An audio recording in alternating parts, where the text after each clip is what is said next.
여러분 안녕하십니까. 강신업 변호사입니다. 윤석열 대통령이 내란 우두머리 항소심 재판에서 재판부 기피 신청을 했습니다. 재판이 중단됐습니다. 윤 대통령 측은 한덕수 항소심에서 윤 대통령의 혐의를 유죄로 인정했다는 겁니다. 다시 말해서 한덕수 재판인데 이미 그 한덕수 재판에서 윤석열 대통령 재판을 했다는 겁니다. 이거는 벌써 윤석열 대통령이 주장하는 쟁점, 이거에 대해서 윤석열 대통령이 불리하게 판단을 내렸다는 것이죠. 따라서 이 재판부에서 계속해서 재판을 할 경우 항소심에서 윤석열 대통령이 주장하는 이런 쟁점들이 받아들여질 가능성이 없다는 겁니다.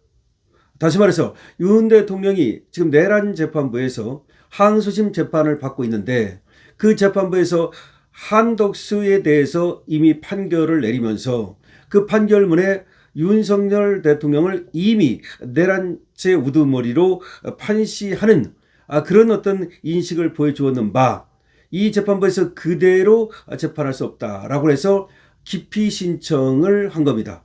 법관 3인 모두에 대해서 윤석열 대통령 측 변호인단에서 기피 신청을 했습니다. 이렇게 기피 신청을 하면 일단 윤석열 대통령의 항소심 재판은 중단됩니다. 그 기피 신청에 대한 재판 결과가 나올 때까지 말이죠. 이 소식 빠르게 전하겠습니다. 윤석열 전 대통령의 내란 우두머리 혐의 사건 항소심 재판이 중단됐습니다. 윤 전 대통령 측이 전날 재판부에 대한 기피 신청을 냈기 때문입니다. 14일 서울고법 내란 전담재판부인 형사 12-1부, 여기가 내란 전담 재판부인데요. 이승철, 조진구, 김민아 고법판사로 되어 있습니다. 여기는 윤 전 대통령의 내란 우두머리 혐의 사건 첫 공판에서 윤 전 대통령에 대한 변론을 분리하고 공판 기일은 추후 지정하기로 했다고 밝혔습니다. 윤 전 대통령에 대한 변론을 분리하고 공판 기일은 추후 지정하기로 했다고 밝혔습니다. 이 사건에는 피고인이 8명이 있는데요. 윤 전 대통령의 재판만 따로 떼어두고 다음 공판일을 당장 정하지 않겠다는 뜻입니다. 이날 법정에는 윤 전 대통령과 변호인단 모두 출석하지 않았습니다. 그러니까 재판부 기피 신청을 하고 출석을 하지 않은 것이죠.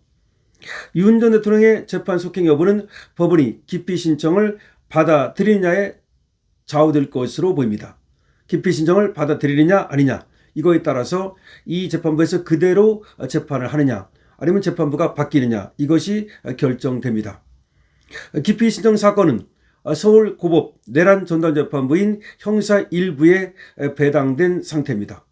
여기는 윤성식 부장판사에게 지금 배당이 돼 있습니다. 형사소송법에 따르면 재판관 기피 신청이 들어온 경우 소송 지연을 목적으로 함이 명백하거나 적법한 신청 절차를 지키지 않았을 때를 제외하고는 해당 재판 진행을 반드시 정지해야 합니다. 윤 전 대통령은 전날 서울고법에 형사 12-1부 소속 재판관 3명 전원에 대해서 기피 신청을 냈습니다. 이 재판부가 지난 7일 한덕수 전 국무총리의 내란 중요 임무 종사 혐의 항소심 선고를 통해서 윤 전 대통령의 내란 우두머리 혐의를 사실상 유죄로 인정한 걸 문제 삼은 겁니다. 변호인단은 한 전 총리 사건의 판결 선고로 윤 전 대통령의 혐의를 인정하고 이를 대외적으로 공표한 것은 해당 법관들이 윤 전 대통령의 항소심에서 이 혐의에 대한 공방이 있기도 전에 이미 왜곡된 인식에 따라서 예단을 형성하고 선입견을 가졌다는 객관적 사정이라면서 기피 사유인 법관이 불공정한 재판을 할 염려가 있는 때에 해당한다고 주장했습니다. 다시 말해서 윤 전 대통령의 변호인단은 한 전 총리 사건 판결 선고에 이미 윤 전 대통령을 내란 우두머리 혐의를 인정하는 것으로 이렇게 돼 있기 때문에 여기서 지금 재판을 받아봐야, 이미 결론을 낸 그런 재판부의 재판을 받아봐야 지금 윤석열 대통령이 주장하는 것이 받아들여질 여지가 없으므로 이거는 불공정 재판이 된다. 그렇기 때문에 불공정한 재판을 할 염려가 있고 따라서 기피 신청을 한다는 얘기입니다. 재판부가 여러 내란 혐의 사건을 병합하거나 동시에 선고하지 않은 점도 문제를 삼았습니다. 변호인단은 내란죄 구성 요건은 윤 전 대통령 사건에서만 다툴 수 있음에도 이 내용이 쟁점으로 다뤄지지 않은 사건에서 먼저 판단이 내려진 후 그것이 윤 전 대통령 사건에 영향을 미치고 다시 다른 사건에 영향을 미치는 악순환이 이루어지고 있다고 말했습니다. 그러니까 내란인가 아닌가는 사실 윤석열 전 대통령 여기서 다뤄져야 되는 거죠. 가장 중요한 거는. 근데 다른 재판에서 내란이라는 것이 이미 확정이 되고 거기서 결정이 되고 그것이 다시 윤 대통령 재판에 영향을 미치고 다시 그것이 또 다른 재판에 영향을 미치고 이렇게 악순환이 반복되고 있다는 겁니다. 함께 재판받는 김용현 전 국방부 장관 측도 법관 기피 신청 여부를 논의하고 있는 것으로 알려지고 있습니다. 지금 이 재판부에서는 말이죠. 윤석열 대통령 말고도 전체 피고인이 8명인데 그중에서 윤석열 대통령이 법관 기피 신청을 낸 겁니다. 그 이유는 바로 그 재판부에서 한덕수 총리를 이미 재판을 했는데 항소심 판결 얼마 전에 하지 않았습니까? 근데 한덕수를 판결하면서 말이죠. 사실상 윤석열에 대한 재판을 한 거라는 얘기죠.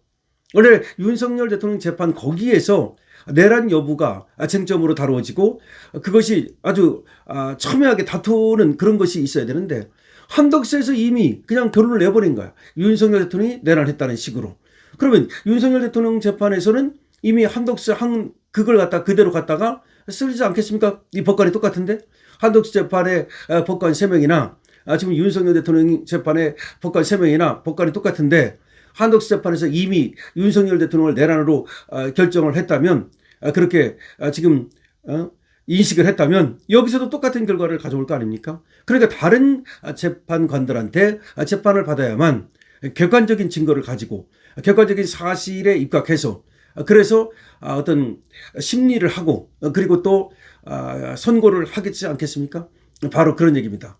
이미 윤석열 대통령에 대해서 내란이라고 하는 그런 인식을 형성하고 사실상 그렇게 결론을 낸 그런 재판부에서 재판을 받는다 한들 객관적 증거에 의해서 그리고 또 증인들의 진술이라든가 그런 어떤 객관적 증거 자료를 가지고 판단하기보다는 한덕수에서 얻어진 그런 심증을 그대로 윤석열 대통령 재판에 갖다가 쓸 거라는 겁니다. 이건 뭐 너무나 당연한 겁니다. 그래서 법관 기피 신청을 했는데요. 이렇게 기피 신청을 하게 되면 재판이 일단은 중단됩니다. 그리고 나서 이제 다른 이 법관들이 아닌 다른 어떤 재판부에 의해서 이 기피 신청이 타당한가 아닌가 이것이 이제 또 심리가 되고 그런 다음에 기피 신청이 타당하다 그러면 다른 재판부로 바뀌는 거고요. 타당하지 않다 그러면 이 기피 신청을 기각합니다.